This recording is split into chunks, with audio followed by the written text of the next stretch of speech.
Сәлем балақай, каналыма тіркеліп, ертең басымды ұмытпа. Саламатсыздар құрметті әріптестер, бұл ойын түрлі түсті асықтар деп аталады. Бұл жерде балаларға мынадай дөңгелек шеңберді береміз. Сосын ортасына төрт түрлі асықты қоямыз. Бұл жерде балалар асықты бірінші түсіне қарай топтастырады.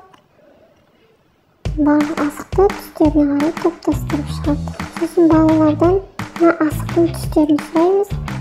Түстерін сұрап болғаннан кейін пішіндерді сұраймыз.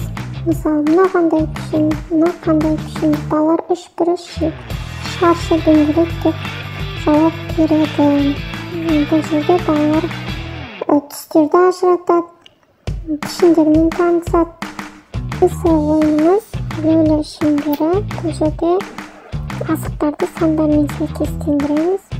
Балаларға мына рөлі шеңберін береміз. Балалар асықтарды санай отырып, сандармен сәйкестендіреді. Бұл жерде балалар санауды үйренеді. Мысалы, жерде төрт асық бар, төрт асықты санап, балалар төрт деген санмен сәйкестендіреді.